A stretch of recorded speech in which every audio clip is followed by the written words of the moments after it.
እንደ እድሜያቸው ቢሆን ጎብጠውና ከዘራ ይዘው መታየት ነበረባቸው። የሆነው ግን በተቃራኒ ነው። እሳቸው አንድ ወጣት ከሚኖረው የተሻለ ንቃትና ተክለሰውነትን ተላብሰው ይታያሉ። ለዚህ ደግሞ ዋነኛ ምክንያቱ ስፖርት ነው። ስፖርትን በሳምንት 4 ጊዜ ለ1 ሰዓት ያክል ይሰራሉ። በተለያየ ቦታ ስፖርታዊ እንቅስቃሴዎችን ያደርጋሉ። ከተሞች እየቀያየሩም ይህን ስፖርታዊ እንቅስቃሴዎች ይሰራሉ። እኚህ አባት እንግዲህ አዛውንት ናቸው። አዛውንትነታቸው ሳይበግራቸው ግን በስፖርታዊ እንቅስቃሴዎች ራሳቸውን እየገነቡ ሰውነታቸውንም እያዳበሩ ጤንነታቸውንም እየጠበቁ ይገኛሉ። ለመሆኑ ወደ ስፖርቱ ዓለም እንዴት ተቀላቀሉ? ከአዛውንቱ ጋር በሚኖረን ቆይታ ምላሽ የምናሰጥበት ይሆናል። አብራችሁን ቆዩ።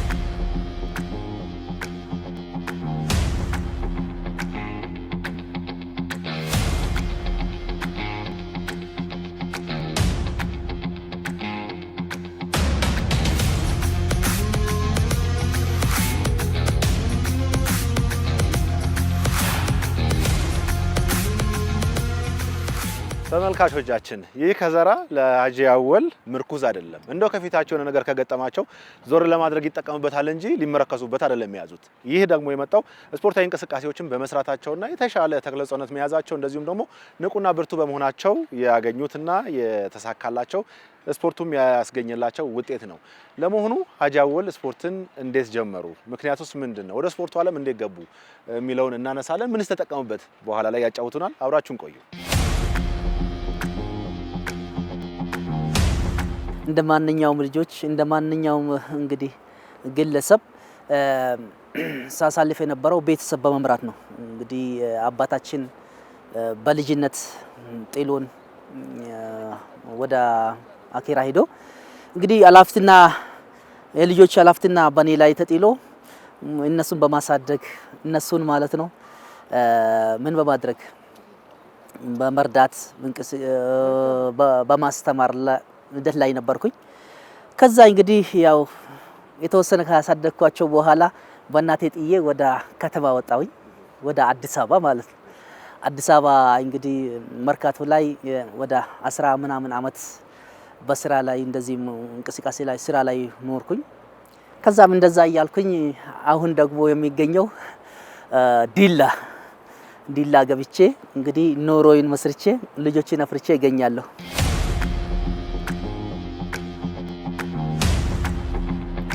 ስፖርት እንግዲህ የተጀመረው በቅርብ ነው። ባለቤቴ 2001 ላይ አላህ ይማራት እንግዲህ ወደ አኺራ ስትሄድብኝ ወደ 5 ልጆች አሉ ቤት ውስጥ።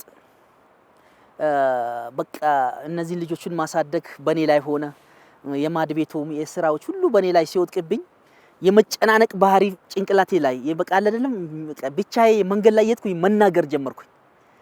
አንድ ጊዜ ምን አየውኝ በቃ ራሴ የመጣልኝ ነገር ስፖርት ያው ከዚህ በፊት ሲናገሩ ሰማል። ስፖርት ያነቃቃል፣ አይምሮንን ምን ያነቃል፣ ጥንካሬም ይሰጣል፣ መንፈስን ያድሳል የሚባል ነገር ሰማሁኝና እቺን ሰምቻታል። ትልቅ ሰው ሲናገር ነው የሰማሁትና ይሄ እነዚህ ልጆች ለማሳደግ ራሴም እንደ ትንሽ ህይወቴ ሊቀጥል የሚችለው ስፖርት በመስራት ነው። ስለዚህ ጠዋት መውጣት አለብኝ የሚለው ነገር ወሰንኩኝ። ጠዋት ዱብ ይላል። በቃ ልብስ ለብሼ ዱብ ይላለው። ሰው ይፎግራል፣ በዚህም በዛም ይፎግራል። ይሄ ሁሉ ቻልኩት። በጣም ይገርማል። ቺዬ ወጣቱ አባቴ ነው ያዙልኝ ይላል። እኔ ስሮጥ ማለት ዱብ አባቴ ነው ያዙልኝ ባካችሁ ያዛቸው ይባላልና ከዛ ይሄ ምንም ቦታ አልሐምዱሊላህ ሰልሰጥ አገኘው። ዱብ ሲል ሲሮጥ ስፖርት ሲሰራ ሲንቀሳቀስ ምን አደረኩኝ አገኝ በቃ የሆነ ውስጤ ተስፋ አለ። ለመለማ ልጆቼ ማሻአላህ ለልጆቼንም ይዤ ዱብ ማለት ራሴን ማጠንከር። ከዛ አላህ አገራውና እንግዲህ አንድ ቀን የሆነች ቪዲዮ ለቀኩኝ። በቃ እስቲ አንድ መንገደኛ ነው እየሄደ እያለ ናቀረጸኝ አልኩት። ሞባይል ይዤ ነበር። አንዳንዱ እሺ አይልም ሊቀርጽ እሺ አይልምና አንዱ እሺ አለኝ፣ ቀረጸኝ። ቁጭ ብድግ የምትል ስፖርት አለች መጀመሪያ ለቀኳት። እሷን በቲክቶክ ዝም ብዬ ለቀኳትና ስለቀት እይታ አገኘች። ብዙ ሰዎች በቃ ሼር አደረጉት። ብዙ ሰዎች ምርቃት እግዚአብሔር እንደው ጤና ይስጦት አላህ ጤናችሁን ይስጣችሁ ምናምን በቃ የሚል ኮሜንት ናየው። ተስፋ እንትን ቀዛቅ እየቀጠለ ስፖርቱ ማሻአላህ ይሄን አክለ ድርሻለሁ።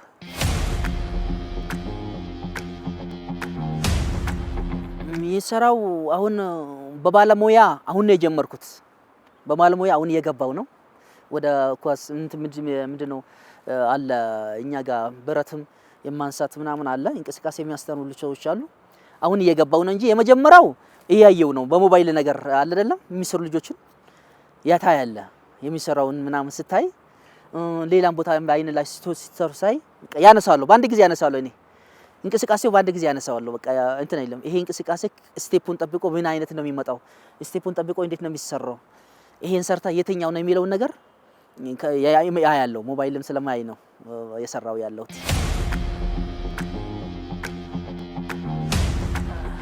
ተዘጋጀ? አዎ ዝግጁ ነኝ።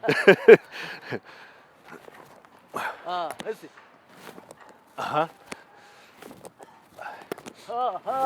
እርሶ አይቻሉም።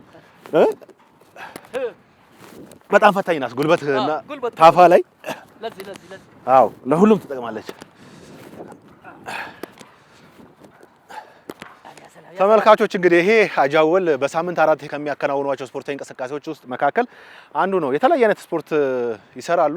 የአካል ብቃታቸው የሚገነቡ ስፖርቶችንም ያከናውናሉ። እንግዲህ ቀደም ብዬ እንደነገርኳችሁ ወደ ስፖርቱ ዓለም የገቡበት የራሳቸው የሆነ ምክንያት አላቸው። አሁን ላይ ዛሬ ከዛ ተሻግረው ለበርካቶች ምሳሌ መሆን ችለዋል፣ አርአያ መሆን ችለዋል። ስፖርቱም እሳቸውን ጠቅሟቸዋል፣ እንደዚሁም ደግሞ ሌሎችንም እየጠቀሙበት ይገኛል። ከጨዋታችንም የተረዳነው ይሄንን ነው። አንድ ያ ሰላም አለን ያው አይ ምንም አይደለም። እኔም አይል አልጠፋሁም ከስፖርቱ እኔም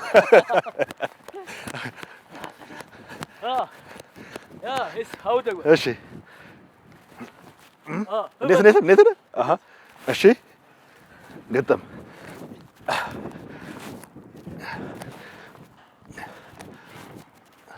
ያ ሰላም ደጋ ይኸው አለሁ።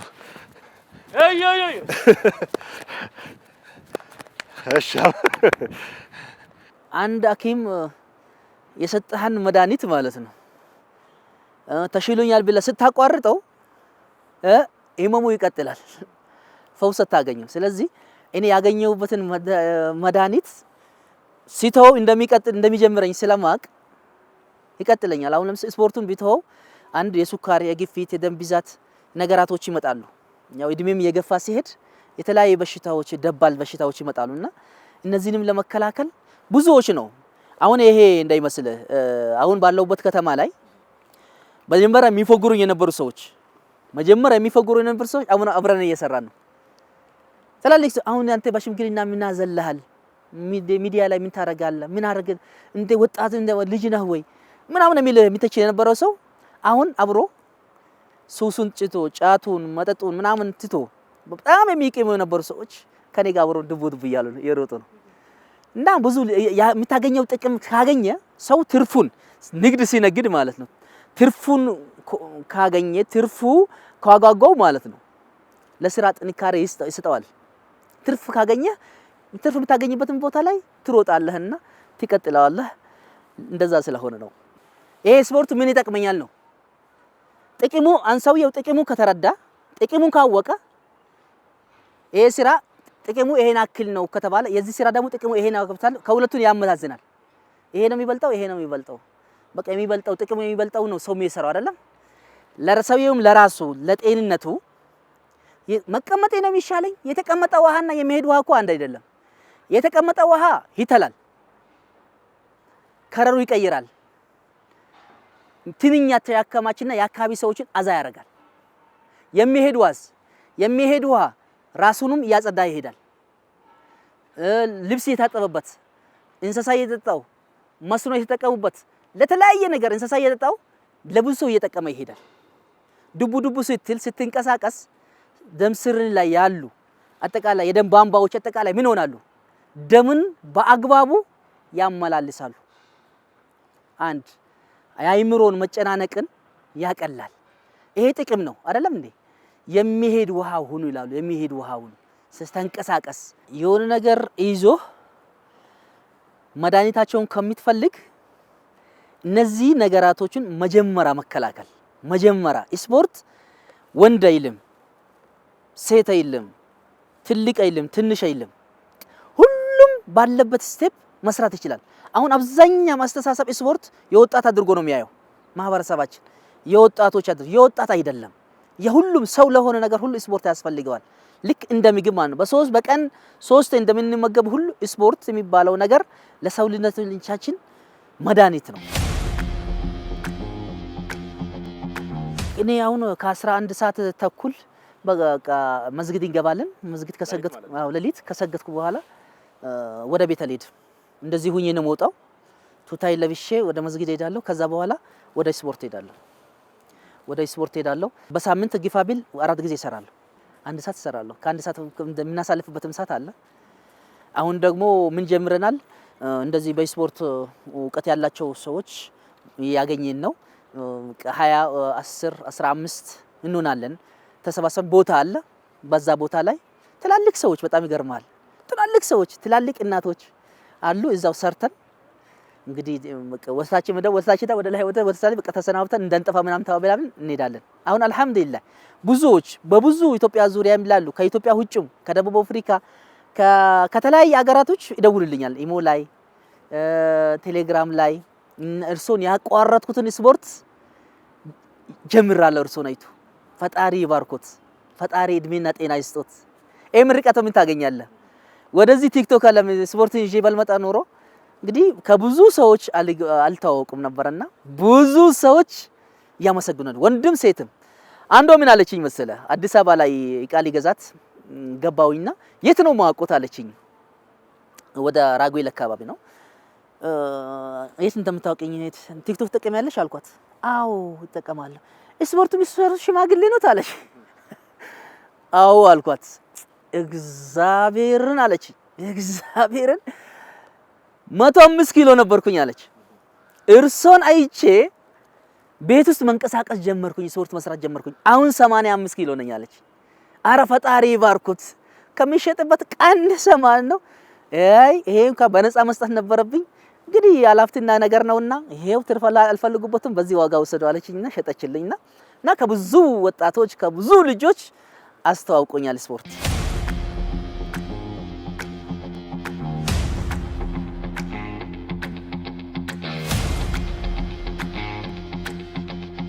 የተለያዩ ከተማዎች እንግዲህ የምንሄደው አንድ የአካባቢውን ደሴት ለማስተዋወቅ፣ ለምሳሌ በከተማው ላይ ያሉ አደባባዮችን ለህዝብ ለማሳወቅ ሰዎችም ደስ ይላቸዋል። አገሩ ላይ ሂደህ ስትሰራ ደስ ይላቸዋልና ይጋብዘዋል። በእንደዚህ አይነት ሁኔታ ነው እንግዲህ በየአካባቢው እንሄደው ስፖርት ያው ዲላ፣ ወራቤ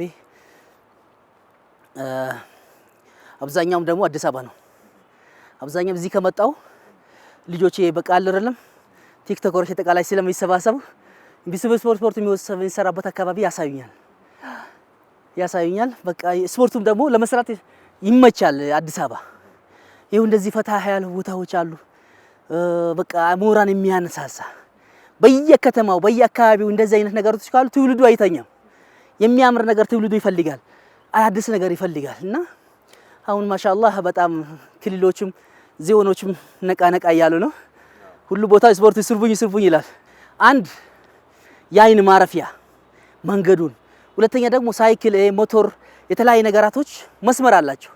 በዚህ በኩል እንዲሄድ እኔ በጣም ይገርምሃል ከሴሜሲ እስከ አውቶቡስ ተራ በእግሬ ወጥቻለሁ።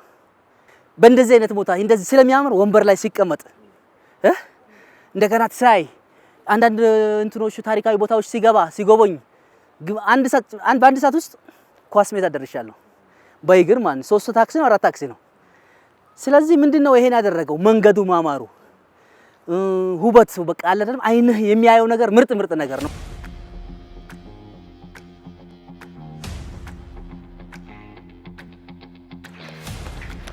እንግዲህ ተመልካቾች ሀጂ አወል ይህን የስፖርታዊ እንቅስቃሴ ከራሳቸው ጤንነት ለመጠበቅ እንዲሁም ደግሞ ከነበረባቸው የስሜት መዋዠቅ ለመውጣት ስፖርቱን ጀምረውታል።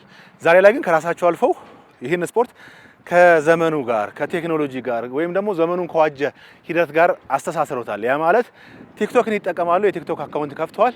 የሚሰሯቸውን ስፖርታዊ እንቅስቃሴዎች በሙሉ እዛ የቲክቶክ አካውንታቸው ላይ ይጭናሉ። ይህ ደግሞ በበርካቶች ዘንድ እንዲታወቁ እንደዚሁም ደግሞ ተመልካችም እንዲያገኙ አድርጓቸዋል። ዛሬ ላይ ወደ 600 ሺህ የሚጠጋ ተከታዮችን በቲክቶክ አፍርተዋል። ይህም ስፖርቱን የበለጠ ለብዙ ለመድረስ ከስፖርቱ በዘለለ ደግሞ የሚያከናውኗቸው የበጎ ተግባራት ስራዎች አሉና እሱንም ይበልጥ ህዝቦችን ሰውንም ለማስተባበር እየተጠቀሙበት ይገኛሉና በዛም ረገድ እንግዲህ ወደ ቲክቶክ መምጣታቸው ተመልካቾችን ተከታዮችን እንዲያፈሩ እንዳደረጋቸው ነው ያነሱልኝ በጨዋታችን።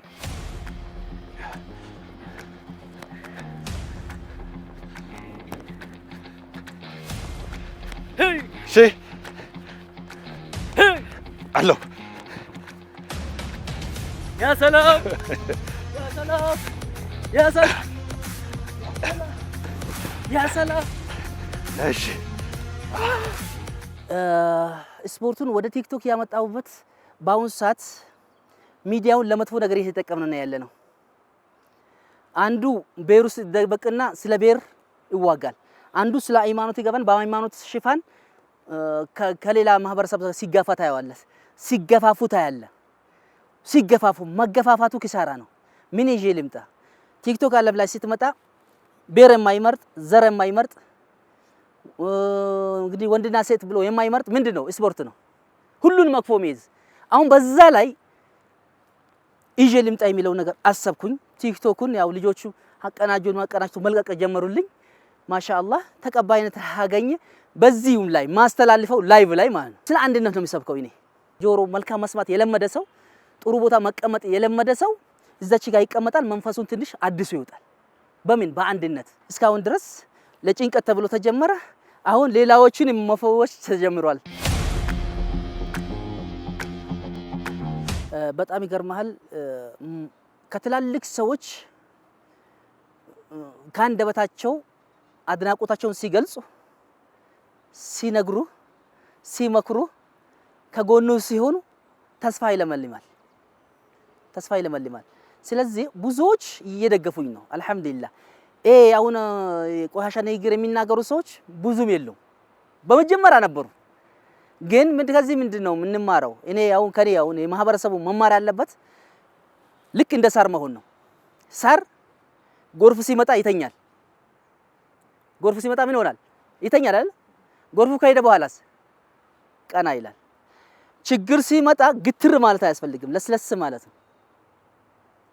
ሲወርድብህም በዚህም ሲሉ ለስለስ ማለት ነው። ለስለስ ስትል ከሄደ በኋላ ትቀናለህ። አሁን የዛሬ ዓመት ከባድ ችግር ደርሶብኛል። በጣም የጎዳኝ አጥንቴን የሰበረኝ እንግዲህ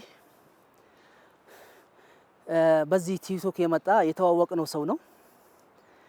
እንግዲህ የሆነ እርዳታ ተጀመረና ደብረ ብርሃን ላሉ ምስኪኖች ተብሎ እኔ ደግሞ ምስኪን ከተባለ እሮጣለሁ፣ ማንኛውም ቤት ይገባለሁ። የቲም ከተባለ ተፈናቃዮች አሉ ምናምን ተብሎ አስገባኝ። በኔው ቤት እንደዚሁ ማሰባሰብ ጀመርንና በሱም ቤት ተሰባሰብና ሀጂ ያለ እርሶን ይሄን የተሰበሰበው ነገር ይዤ አልሄድም አለ። እኔ አልሄድም፣ ልጆቹም አሉብኝ፣ ማህበረሰቡ በዚህ አይለቀኝም፣ ስራ አይለቀኝም ሲለው ያለ እርሶን አልሄድም አለ። ቀንና ማታ ደወለና ወሰደኝ። ከወሰደኝ በኋላ አዲስ አበባ መጣሁ። አዲስ አበባ ከመጣሁ በኋላ ይሄን ነገር ገዝቶ መጣ። ይዞ መጣና እንስዳለኝ። ይሄ ወስደን አስረክበን ስንመጣ የቤት ያው ባለቤቴ እንደማትኖር ስለሚያውቅ እንደሞተች ስለሚያውቅ እኔ ትዳር ያገናኛለሁ በማለት ነው ስራ የሚሰራው። ብዙ ሰዎች ጉዴ የተሰረቡት ባለ ነገር ነው። እንኳንም ይሄን አነሳልኝ። ሊናገረው ግን አልፈለኩም ነበር። እንኳንም አነሳውና ከዛ አስረክበን ስንመጣ የሆነ ቤት እናርፋለን። ባረፍንበት ቤት ትዳር መያዝ አለባችሁ ሀጂ፣ በጣም ምርጥ ልጅ አለች። እሺ ግን ሂጄ ልምጣ አልኳቸው። ሂጄ ልምጣ ልጆችንም ላማክር ሊፈቅዱልኝ አልቻሉ። ለካ በኔ ሰበብ ድርጅታቸው ሊያስተዋውቁ ነው ሀጂን ዳር ነው ብሎ ማለት ነው። በጣም የሞትኩበት ነው የሚነግር፣ እውነቴ ነው የሚል። ከዛ ከገባው በኋላ ምን እንዳስነኩኝ እኔ እንጃ። ምን እንዳስነው ምን እንደሆነ ሁሉ ነገር እሺ ማለት ጀመርኩኝ። እዚህ ግባ እሺ፣ እዚህ ጋር እሺ፣ እዚህ ጋር እሺ። በሚዲያ አንለቅም፣ በቃ እዚህ ጋር ኒካ አስረን እንሰጦታለን። በቃ እሺ፣ ቤተሰብ የሌለበት የሷ ቤተሰብ የሌለበት እሺ፣ እህቷ ጋር ይሁን እንደ የሆነ ነገር አድርጎ ይዞኝ ይሄዳሉ። በጣም የሚገርም አንለቀውም ያሉን ቪዲዮ በቃ የእርሶን አንለቅም ብሎ ያሉት ቪዲዮ ያለኔ ፍቃድ እዛን ቀን ኒካ ያሰሩ ቀን ሚዲያ ላይ ለቀቁት። ለካ እውቅና ፈለጋ ነው ድርጅታቸውን ለማስተዋወቅ ሀጃወልን ዘወጅነ ብሎ ማለት ነው ቅውጥ አደረጉት።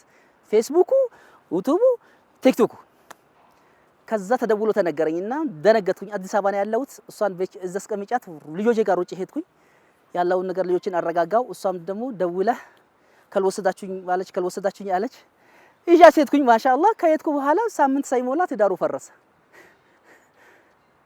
ከዚህ የበለጠ ልብ የሚሰብር ነገር ልጆቼ እንዲህ የተቀበሏት ከልጆች ጦርነት ሆነ ቤቱ። በቃ ያለው ነገር ሀጂ ልሂድ አለችኝ። እሺ ብዬ ትሄጃለሽ ታይ ምን በቃ ጾም ነበር፣ የዛሬ አመት ነበረ ጾም ነበርና ሸኝዋት። ነገር ግን ምንድነው እኔ በልጅቷ አልፈርድም። የሚፈርደው እነዚህ ሰዎች እኔን አባታቸውን ማለት ነው አባታቸውን ለእንደዚህ ለሚዲያ ፍጆታ ማዋላቸው አጥንቴ ሰብሮኛል። ልክ በቃ ይሄ ከምንድን ነው የመጣው? ከቲክቶክ ነው የመጣው። አሁን በመጥፎ ቦታ ጨርቅ ጤላባት ይለፋል አልኩም ቅድም። በቃ ለምንድን ነው ሚዲያ ላይ ሊነገር የፈለኩት? ሀጂ እዚህ ቤት ተዘውጇል ተብሎ እንዳይባሉ ነው። እንግዲህ ኖርዌይ አልሐምዱሊላህ እንግዲህ ስራ የሚሰራው መስጊድ በራፍ ነው። መስጊድ በራፍ መፋቂያ፣ ሙስባ የተለያየ በቃ አይደለም። ሙስባ ማለት መፋቂያ ማለት ያው የጥርስ ነው። ኮፊያ፣ እንደዚህ አይነት ኮፊያዎች፣ ጀለቢያዎች በአመት ረመዳን ነው የሚሰራው። በጾም ሰው ይገዛል፣ ጀለቢያውም ኮፊያም ይገዛል። ያው ከረመዳን ውጭ ቀዝቃዛ ነው። መስጊድ በራፍ ነው የሚሰራው። ኖርዌይ ዲላ ነው እንግዲህ በእንደዛ አይነት ሁኔታ ኖርዌይን የገፋው ነው። ወደ 4 ልጆች ከራሴ ጋር አሉ፣ ሌሎች ከእናቴ ጋር ነው። ቢጨናነቅ የማመጣው ለውጥ የለም። ማመጣው ለውጥ የለም። ለምሳሌ አሁን የቤት ኪራይ ነው፣ የቤት አለመመቻቸት፣ የልጆች ያለ እናት ማሳደግ ምናምን ቢጨናነቅ ማመጣው ለውጥ የለም። ለውጥ ማመጣው ራሴን ፈታ ማድረግ ባለችኝ ነገር 100 ብር ቢኖር 200 ብር ኪስ ላይ ቢኖር 300 ብር ኪስ ላይ ቢኖር አልሐምዱሊላህ ቢለ ደስተኛ ስትሆን ይጨምርላል። ለምን ያመሰገናችሁኝ ከሆነ ይጨምርላችኋለሁ ስላለ እና አመስጋኝ ነኝ አልሐምዱሊላህ። ብዙም የቤት ኪራይም እንግዲህ ብዙ አሳስቦኝ 3-4 ጊዜ አከራይ አምጣ ብሎኝ አያውቅም። አልሐምዱሊላህ ያስባለሁ። በቃ አላህ ደግሞ ከቻ ያደርግልኛል፣ ከሆነ በኩል አላህ ያመጣልኛል። በጣም ይገርማል። እኔ ቤት ኪራይ ተጠይቄ አላሳደርኩም። ነገ ከነገ ወዲያ 2 ቀን 3 ቀን አያልፍብኝም። አልሐምዱሊላህ አሁን ከከተማ ወጣ ያለች ቦታ አለች ተሰጥተኛለች። በሷ ኢንሻአላህ እንግዲህ ከጾም በኋላ ከልጆቼም ይሁን በምንም አመታትቼ በዛች ቦታ ቋጥሬ ራሴን ቤት እገባለሁ ብዬ ተስፋ ያደርጋለሁ። እድሜ ከሰጠኝ ጊዜ ከሰጠኝ በዚህ ቲክቶክ ላይ ዛሬ እዚህ ቲክቶክ ላይ ካለውኝ እንግዲህ ማስባቸው ነገራቶች በጣም ብዙ ናቸው። አገራችን ላይ እንደምታውቀው ብዙ ሰዎች የሚረዱ ሰዎች አሉ። ከሚረዱ ሰዎች ጎን መቆም እፈልጋለሁኝ። ተቀብዬ አይደለም ራሴ አላህ ሰጥቶኝ ማድረግ ይፈልጋለሁ። ራሴ ማለት ነው። እኔ አሁን መጠየቅ በጣም ያሳፍራል። ሰዎችን ጠይቅ አምጡ ብላ ለሌላው መስጠት ይከብዳል እና አላህ ለኔ ሰጥቶኝ ለራሴ አላህ Subhanahu Wa Ta'ala ሰጥቶኝ እነዚህ የተደከሙ ሰዎችን በየቤቱ የሚያገላብጣቸው ሰዎች የሌሉ አሉ። በአንድ በኩል ተኝቶ እንደዚህ የሚያገላብጣቸው ሰዎች የሌላቸው ሰዎች አሉ። እነዛን ሄጄ አጥቤ አልብሼ ልብስ ቀይሬ መኖር እፈልጋለሁ ከምስኪኖች ጋር። ህይወቴ አጠቃላይ ሀብታም ነኝ ብዬ እንደዚህ ነው ብዬ ሳይሆን አላህ ገንዘብ ሰጥቶኝ ከምስኪኖች ጎን ቆሜ ሲበላም ሲጠጣም ከምስኪኖች ጎን ለመቆም ሀያት ከሰጠኝ እድሜ ከሰጠኝ ይሄ ነው ምኞቴ።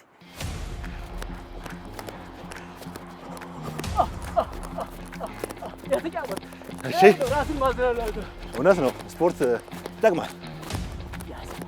ከሰውነት በዘለለ አእምሮንም ብሩህ ለማድረግ እንዲሁ የተጨናነቅነውንም ነገር ለማፍታታት ያግዛል።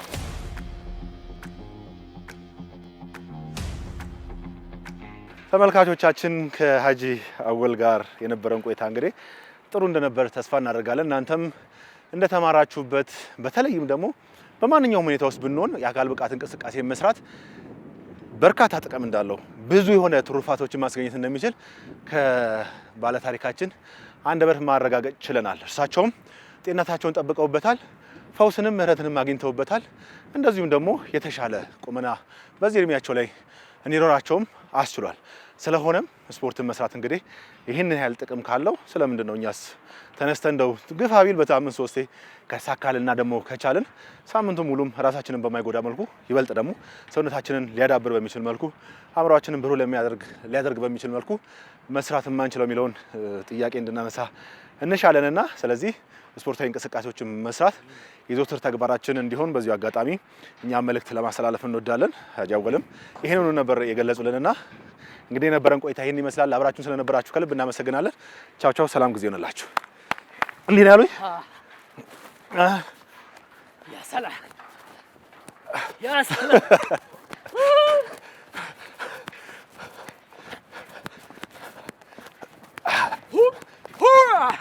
አለው የኔ እግር እንደርሷ አይዘረጋም።